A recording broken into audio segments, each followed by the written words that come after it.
எல்லாரும் மத்தியிலையுமே நம்ம வந்து முடிந்த வரைக்கும் கொண்டு போயிருக்கோம், பேரை கொண்டு போயிருக்கோம். நம்மளால நம்ம முடிஞ்ச போராட்டங்கள் நம்ம நடத்தியிருக்கோம். 11 பேரோடு ஆரம்பிக்கப்பட்ட இந்த இயக்கமானது சின்ன சின்ன போராட்டங்கள் ஆரம்பத்தில் அஞ்சலி அனுப்புறது, மின்னஞ்சல் அனுப்புறது, அப்புறம் ஆர்ப்பாட்டம், உண்ணாவிரதம், சென்னையில் மிகப்பெரிய ஒரு கோரிக்கை மாநாடு, அரசியல் கட்சி தலைவர்களை அழைத்து சட்டமன்ற உறுப்பினர்களை சந்திக்கிறது, பாராளுமன்ற உறுப்பினர்களை சந்திக்கிறது உள்ளிட்ட பல கட்டம் ஏறக்குறைய ஒரு 70க்கும் மேற்பட்ட போராட்டங்களை நம்ம நடத்தியிருக்கோம். தொடர்ந்து கூட்டங்கள், தொடர்ந்து போராட்டங்கள், இடைவிடாத போராட்டங்கள். இப்போ நிறைய விமர்சனம் கூட நம்ம சொல்றாங்க, இந்த ஆட்சிக்கு வந்த முன்னாடி திராவிட முன்னேற்றங்கள் ஆட்சிக்கு வந்த முன்னாடி நம்ம திராவிட முன்னேற்றங்களுக்கு எதிரான போராட்டம் சொல்றாங்க. ஆனா சிபிஎஸ் ஒழிப்பீகத்தை நன்கு அறிந்தவர்கள் கடந்த ஆட்சியின் போது 2020 ஆரம்பிக்கப்பட்டு ஒரு 2 மாதத்திலேயே சென்னையில் மிகப்பெரிய உண்ணாவிரதம், ஒரு 700 பேர் கலந்துக்கிட்ட உண்ணாவிரதம் வெளிநகரத்தில். அன்னைக்கு வந்து இருந்த சென்னை மாநகராட்சி கமிஷனர் கூட அதுக்கு அனுமதி தர மாட்டேட்டார். அப்புறமா சண்டை போட்டு அந்த உண்ணாவிரதம் ஒவ்வொரு போராட்டத்தின் போதும் எவ்வளோ அரசாங்கத்தாலேயோ அல்லது உடன் இருக்கக்கூடிய சங்கங்களாலேயோ நமக்கு எவ்வளோ இடையூறுகள்லாம் தாண்டி அதெல்லாம் தாண்டி தான் அப்பாற்பட்டு தான் வந்து நிற்கிறோம். இன்றைக்கு நம்ம எடுத்த கோரிக்கையில மிக உறுதியாக எந்த போராட்டத்தை அறிவித்தாலும் அந்த போராட்டத்தை நம்ம நடத்தாம விட்டது. எல்லா போராட்டங்களும் திட்டமிட்ட மாதிரி அறிவித்தவா நடத்திட்டு இருக்கோம். எண்ணிக்கையில குறைவாக இருந்திருக்கலாம், எல்லா போராட்டங்களும் நம்ம நடத்திருக்கோங்கிறத உள்ளபடியே நம்ம நெஞ்சிருந்தோடு சொல்லிக்கலாம். ஏன்னா இன்னைக்கு இருக்கக்கூடிய காலகட்டத்தில் போராட்டம் அறிவிப்பாங்க, உடனடியாக பேச்சுவார்த்தை கூப்பிடுவாங்க. இந்த அரசாங்கத்தின் மீது, இந்த முதலமைச்சர் மீது நம்பிக்கை வைத்து இந்த போராட்டத்தை நான் வித்ரா பண்ணிக்கலாம்னு சொல்லிட்டு தான் அறிவிச்சுட்டு இருக்காங்க. இதுதான் இந்த 3 ஆண்டு காலத்தில் இருக்கக்கூடிய வரலாறு. நம்ம எல்லாமே தெரிஞ்ச விஷயம் தான். இன்னைக்கு எல்லா அரசியல் ஆசிரியர்கள்லாம் மிகப்பெரிய கோபத்தில் இருக்காங்க. இன்னைக்கு ஒரு தனி நபர் ஒரு இறந்து போயிட்டாங்கன்னா கூட நாடே கொந்தளிச்சு போற அளவுக்கு, ஸ்தம்பிச்சு போற அளவுக்கு இன்னைக்கு போராட்டம் வந்துட்டு இருக்கு. உதாரணத்துக்கு கொல்கத்தாவில் நடந்த மருத்துவக் கல்லூரியுடைய மாணவியுடைய மரணம். ஆனா இன்னைக்கு சிபிஎஸ்ல 7700 பேர் இறந்துருக்கோம், 38,000 பேர் ரிட்டையர்ட் ஆயிருக்கோம். கோபம் வரலையே. 72 போராட்டம், 85 போராட்டம், 88 போராட்டம், 2003 போராட்டம், நம்ம கோஷம்லாம் போடலாம். இன்னும் இந்த தியாகிகளே உங்களுக்கு எங்கள் வீர வணக்கம். இந்த 7000 பேருக்கு வீர வணக்கத்தை யார் செலுத்துவது? அவருடைய குடும்பம் இன்னைக்கு தெருவில் நிற்குது.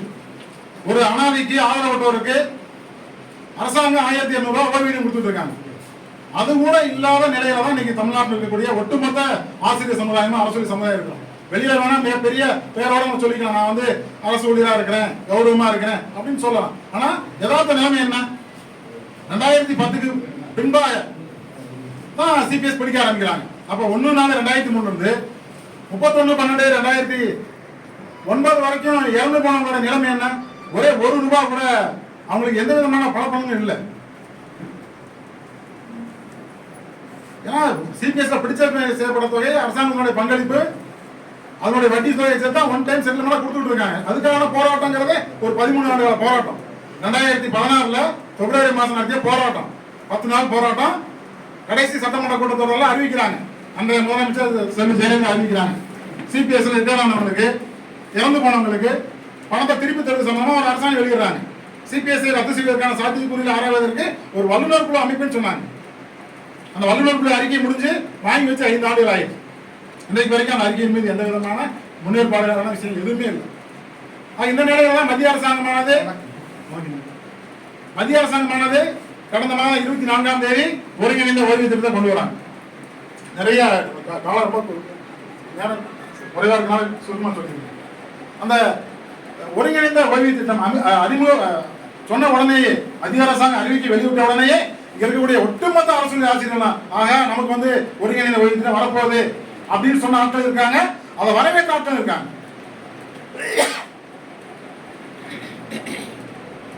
அதை வரவேற்று அறிக்கை கொடுத்த தமிழ்நாட்டில் இருக்கக்கூடிய அமைப்புகள்லாம் கூட இருக்காங்க. அது என்ன இருக்குதுங்கிற விஷயம் தெரியாமே இன்றைக்கு நம்ம என்பிஎஸ் சொல்லக்கூடிய நோ பென்ஷன் திட்டத்தையும், சிபிஎஸ் சொல்லக்கூடிய சீட்டிங் பென்ஷன் திட்டத்தையும் நம்ம எதிர்த்து போராடிட்டு இருக்கோம். இந்த என்பிஎஸ்ஐ மேம்படுத்துவதற்காகத்தான் ஒருங்கிணைந்த ஓய்வு திட்டத்தை கொண்டு வர சொன்னா கூட அதுல இருக்கக்கூடிய பலவிதமான விஷயம் என்ன இருக்கு? நம்ம கட்டின பணம் 50 லட்சமா 1 கோடியோ திருப்பி வரப்போறதே இல்லை. லம்சம் அந்த ஒரு விஷயத்தை மட்டும்தான் கையில் கொடுத்து சொல்றாங்க. அதை முழுமையாக தெரிஞ்சவங்க, நன்றாக விவரம் தெரிந்த எந்த ஒரு அரசு ஊழியர் ஆசிரியரும் திட்டத்தை ஏற்றுக்க மாட்டாங்க. என்பிஎஸ்ல கிராஜுவேட் இருக்கு, ஃபேமிலி பென்ஷன் இருக்கு, யூபிஎஸ்ல அதே மாதிரி இருக்குன்னு சொல்றாங்க. அப்ப பழைய ஓய்வு திட்டத்துங்கிறது அரசு ஊழியர்கிட்ட ₹1 கூட பிடித்தம் செய்யாமல் கவர்மெண்டுடைய கான்ட்ரிபியூஷன் மட்டுமே வச்சு நடத்தக்கூடியதான் ஜிபிஎஃப் திட்டம். ஆனா என்பிஎஸ்ஓ சிபிஎஸ்ஓ யூபிஎஸ் எதுல இருக்கு?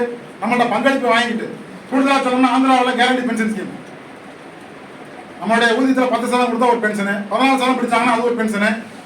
அது எல்லாமே வந்து எந்த அளவுக்கு சாத்தியம் அப்படிங்கிறது இல்லை. இந்த சிபிஎஸ்சி விட என்பிஎஸ்சி விட கேரண்டி பென்ஷன் ஸ்கீமும் யூனிஃபைட் பென்ஷன் ஸ்கீமும் செலவு அதிகம் தரக்கூடிய விஷயம். அரசாங்கத்துடைய பங்களிப்பு யூபிஎஸ்ல 18%. தமிழ்நாடு அரசாங்கம் 10% தான் கொடுத்துட்டு இருக்காங்க. மத்திய அரசாங்கமானது 1/4/2019 இருந்து 10% 14% மாற்றி கொடுத்துட்டாங்க. இப்போ 18 மாற்றி தரேன்னு சொன்னால் கூட தமிழ்நாடு அரசாங்கம் 10ல இருந்து 14க்கே உங்களால் முடியலையே, நீங்க எப்படி 18 தருவீங்க? இறந்தமான ஆட்களுக்கு, ஓய்வு பெற்ற ஆட்களுக்கு கிராஜுவிட்டி ஏன் நம்மளால் தர முடியல? கிராஜுவிட்டி ஆக்ட் வேற, பென்ஷன் ஆக்ட் வேற. இன்னைக்கு 20 லட்சத்தை 25 லட்சமா உயர்த்தினோடனே அதுக்கு ஒரு வரவேற்பு.